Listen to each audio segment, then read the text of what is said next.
ये कहानी एक ऐसे गांव की है जहां की सभी औरतों के दांत आकार में बहुत बड़े, टेढ़े मेढ़े और नुकीले हैं। देखने में तो ये किसी चुड़ैल या शैतान का रूप लगती हैं। अगर कमजोर दिल का कोई इंसान इन्हें अचानक से देख ले तो उसे तुरंत दिल का दौरा पड़ जाए। पर पहले यह औरतें ऐसी नहीं थीं। कहते हैं कि इस गांव पर किसी चुड़ैल का साया है और उसी ने गांव की औरतों को ये श्राप दिया है। कोई नहीं जानता कि ये चुड़ैल कहां से आई है, तो आइए विस्तार से इस कहानी को जानते हैं। इसी रहस्यमयी गांव में सिमरन नाम की एक लड़की रहती हैं। उसके दांत भी आकार में वैसे ही हैं, जिसकी वजह से कहीं भी उसका रिश्ता तय नहीं हो पा रहा है। लोग उसके दांत देखकर ही डर जाते हैं और रिश्ता तोड़कर चले जाते हैं। अब तक ऐसे अनगिनत रिश्ते टूट चुके हैं, जिसकी वजह से सिमरन अब बहुत उदास रहने लगती हैं। उसकी ये उदासी उसकी बूढ़ी दादी से देखी नहीं जाती है, जिनका नाम राधा है।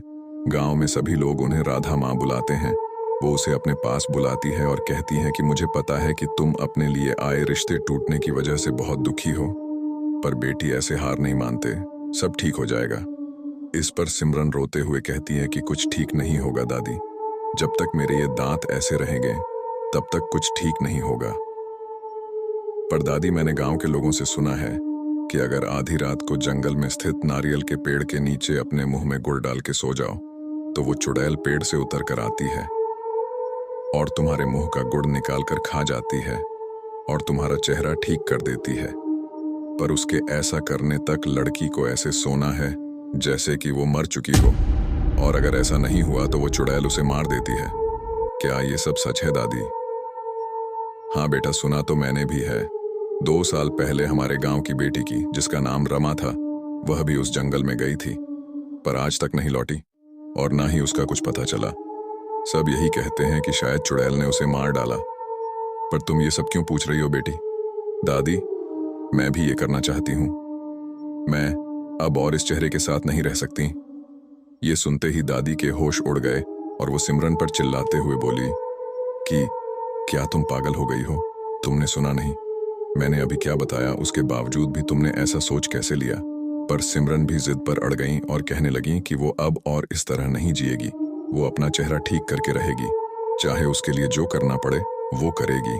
और आखिर में दादी को उसकी जिद के आगे झुकना पड़ता है और वो भारी मन से सिमरन को जंगल भेजने के लिए तैयार हो जाती है।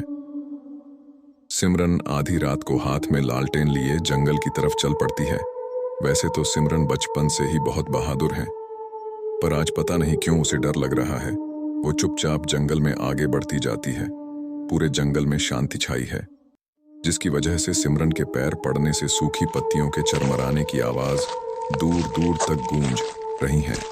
बीच बीच में जंगल में भेड़ियों के रोने की आवाज गूंज उठती, जिसे सुन सिमरन पसीना पसीना हो जाती है, पर फिर भी हिम्मत करके आगे बढ़ती रहती है और उस जंगल में स्थित नारियल के पेड़ के पास पहुंच जाती है और सर उठा के देखती है तो आसपास लंबे लंबे नारियल के पेड़ ही है और दूर दूर तक किसी जानवर के भी कोई नामो निशान नहीं है।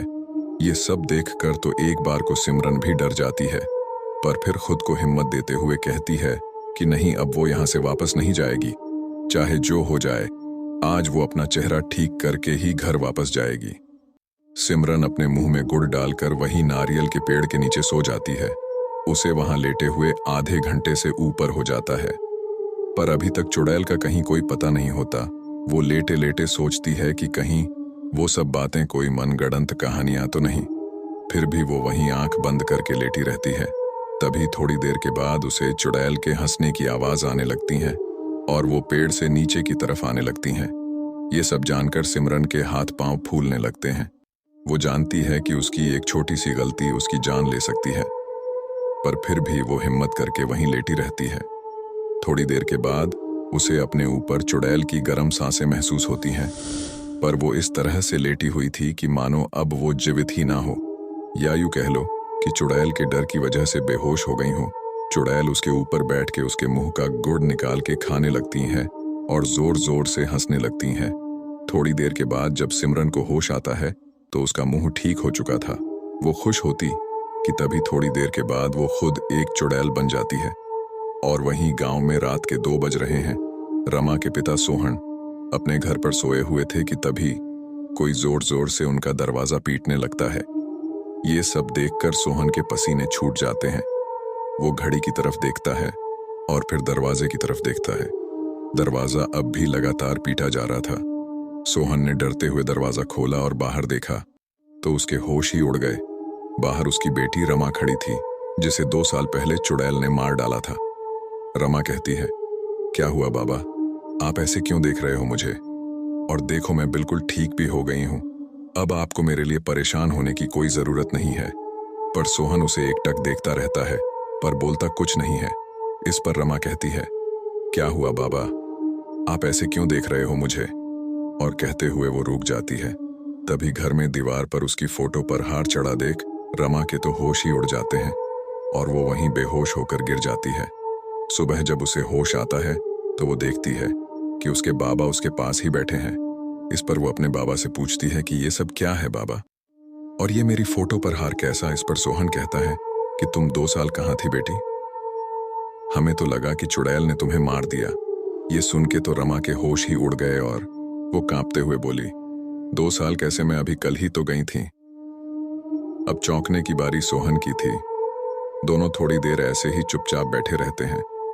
फिर थोड़ी देर बाद सोहन कहता है कि इन सब सवालों के जवाब तो अब राधा माँ ही दे सकती है, क्योंकि उन्हें ही उस चुड़ैल और उस पेड़ की ज्यादा जानकारी है। चलो उनके पास। और वो लोग राधा माँ के घर की तरफ चल देते हैं। जब वो लोग राधा माँ के घर पहुंचते हैं तो देखते हैं कि राधा माँ बहुत परेशान है और रो रही है। इस पर जब सोहन उन्हें पूछता है कि क्या हुआ तो वो खुद को संभालते हुए उसे सिमरन से जुड़ी सारी बातें बता देती है। जब सोहन उन्हें अपने आने की बात बताता है तो उसे सुन के वो और रोने लगती है और कहती है कि मुझे पता चल गया है कि सिमरन के साथ क्या हुआ है। इस पर सोहन उन्हें पूछता है तो राधा माँ कहती है कि चुड़ैल जिसके मुंह का गुड़ खाती है वो उसी के शरीर में प्रवेश कर लेती है और दूसरा शरीर मिलने पर पहले वाले को छोड़ देती है। पहले वो रमा के शरीर में थी और रमा 2 साल चुड़ैल बन के नारियल के पेड़ पर रही। पर जब 2 दिन पहले उसे सिमरन का शरीर मिला तो उसने रमा को छोड़ दिया और सिमरन के शरीर में चली गई है, इसलिए सिमरन घर वापस नहीं लौटी। ऐसा बोल के वो रोने लगती हैं और रमा सुन खड़ी सब सुनती रहती है। फिर थोड़ी देर बाद सोहन कहता है कि मैं सिमरन को वापस लेकर आऊंगा, क्योंकि उसकी वजह से मेरी बेटी वापस लौटी है। क्या कोई रास्ता नहीं है राधा माँ? इस पर राधा माँ कहती है कि रास्ता तो है, पर उसमें बहुत खतरा है। तुम्हारी एक गलती जानलेवा साबित हो सकती है। इसके बावजूद क्या तुम तैयार हो? इस पर सोहन कहता है कि हाँ मैं तैयार हूं। तो राधा माँ उसे अपनी योजना के बारे में बताती है। अगले दिन आधी रात को सोहन अपने एक दोस्त राजू के साथ निकल पड़ता है गाड़ी में। राजू उससे पूछता है कि हम कहाँ जा रहे हैं, तो सोहन उसे कहता है कि थोड़ी ही देर में तुम्हें सब पता चल जाएगा, और गाड़ी चलाता रहता है।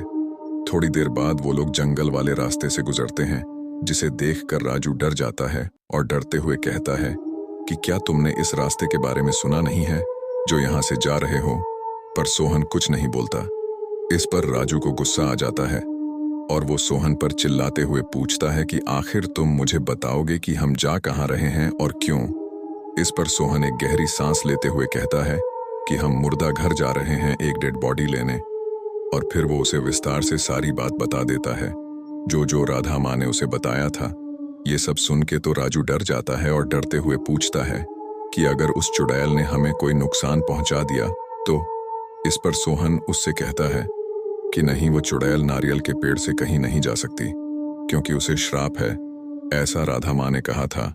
इसी तरह दोनों बातें करते हुए मुर्दा घर पहुंच जाते हैं और वहां के कर्मचारियों को पैसे देके उनसे एक लड़की की लाश ले लेते हैं। चूंकि वो लाश लावारिस थी तो उन्हें भी कोई ज्यादा फर्क नहीं पड़ा। सोहन और राजू ने लाश को डिक्की में डाला और चल पड़े। जंगल की तरफ दोनों के दिल जोर जोर से धड़क रहे थे। थोड़ी ही देर के बाद वो लोग पहुंच गए नारियल के पेड़ के पास और गाड़ी में से लड़की की लाश निकालकर उसे पेड़ के पास ले गए और उसके मुंह में गुड़ भर दिया और खुद थोड़ी दूर झाड़ियों में जाके छिप गए और चुड़ैल के आने का इंतजार करने लगे। थोड़ी ही देर में उन्हें चुड़ैल के जोर जोर से हंसने की आवाज आने लगी और चुड़ैल उन्हें पेड़ से नीचे आते हुए दिखी। ये दृश्य देखकर दोनों के होश उड़ गए। चुड़ैल उस लाश के मुंह से गुड़ निकाल के खाने लगी और थोड़ी देर में ही बेहोश होकर नीचे गिर पड़ी। तभी सोहन और राजू ने देखा कि वो लाश खुद ब खुद पेड़ पर जाने लगी। इधर सिमरन को होश आया तो उसने अपने चेहरे को छुआ तो वो अब बिल्कुल ठीक थी। ये देखकर उसे बहुत खुशी हुई, पर तभी खुद को जंगल में पाकर वो थोड़ी सी डर गई और उठ के जल्दी जल्दी अपने गांव की तरफ चल दी। तभी उसे थोड़ी दूर पर अपने गांव के सोहन चाचा दिखे और वो भाग के उनके पास चली गई और वो लोग उसे गाड़ी में बिठा के फराटे के साथ गांव की तरफ चल दिए। वहीं दूसरी तरफ वो चुड़ैल हंसते हुए उस नारियल के पेड़ से उतरी और गांव की तरफ चल दी, जैसे सालों से उसे इसी पल का इंतजार था। क्या चुड़ैल का श्राप अनजाने में गांव वालों से खत्म हो गया है, जिसका इंतजार उसे कई सालों से था? अब चुड़ैल क्या कहर मचाएगी गांव में, सुनेंगे इसके अगले भाग में। उम्मीद है आपको कहानी का पहला भाग अच्छा लगा होगा। कहानी का अगला भाग सुनने के लिए सब्सक्राइब करें हमारा चैनल फियर टेल्स।